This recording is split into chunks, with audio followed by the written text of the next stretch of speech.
A very good evening and warm welcome to Breaking Today. My name is Lincoln Ombogo. Our sign language interpreter is Teresia Washira. We have a lot lined up for you tonight, but first, let's look at the headlines.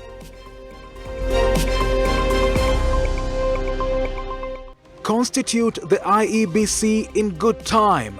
Dr. Alfred Mutua urges President Uhuru Kenyatta. Ile programu ya serikali ya Linda Mama, wamama hawapati zile huduma, wanalipishwa.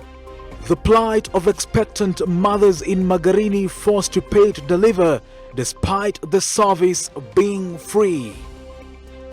And on our special feature tonight, we tell you what the youth have been doing with their time during this pandemic.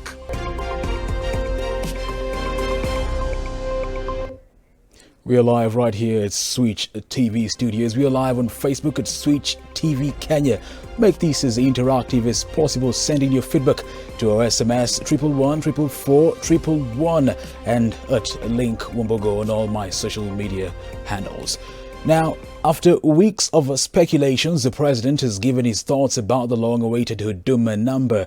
Speaking to a group of young innovators in Menyani, Kilifi County, President Kenyatta has said that the Huduma number was an innovation of young Kenyans and not a project from Germany, as had earlier been alleged.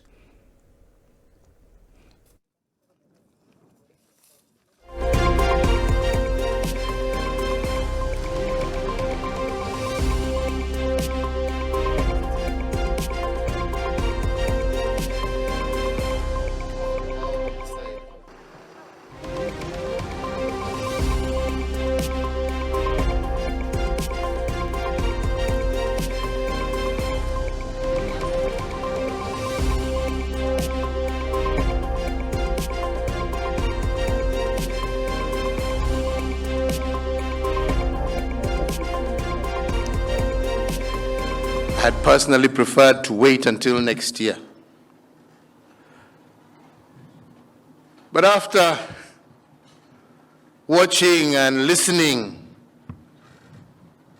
to certain individuals speaking out of total ignorance, and I'm sorry to say that must also include some members of the Fourth Estate, and to hear them talk about, Germans coming to do Huduma number. I don't know which contracts being signed for I don't know how many billions. So I decided it's important I bring you so that you can meet the Germans. These are the Germans that...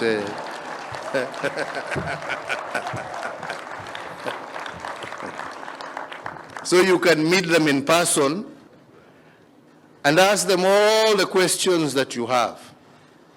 Because it is these brilliant young men and women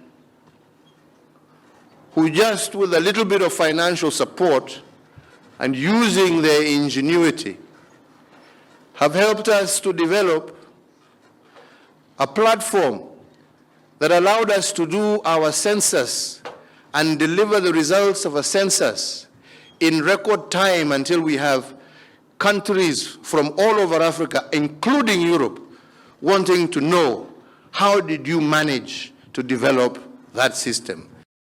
Meanwhile, Maendeleo Chapter Party leader Dr. Alfred Mutua has urged President Uhuru Kenyatta to constitute the IEBC in good time to allow for the commission to be well organized before the election. Mutua has urged the president to follow the Kriegler report recommendation that commissioners should be in office 18 months ahead of the election to allow for proper planning as well as gain the confidence of Kenyan voters. Kennedy Kimani with his story.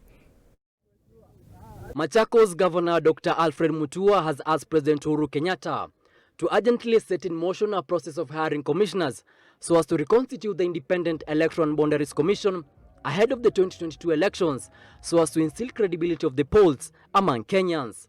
Kama vile sheria inasema, waeke advert, wafanye open interviews, tuwajue ni akina nani, ndio waweze kuwateua watu wapeleke pale kwa bunge, wachaguliwe, tuwe na tume ya IEBC kwa upesi kabisa ambayo iko tayari. Tumeiona ikiwa tayari mapema. Ndio hii kasumba ya kusema waletwe ndio waweze kurig elections iondoke katika nchi yetu ya Kenya. Speaking during a public hearing at Nyanyuki town, Mutua said that poll disputes in the country are caused by lack of confidence on the poll body by Kenyans.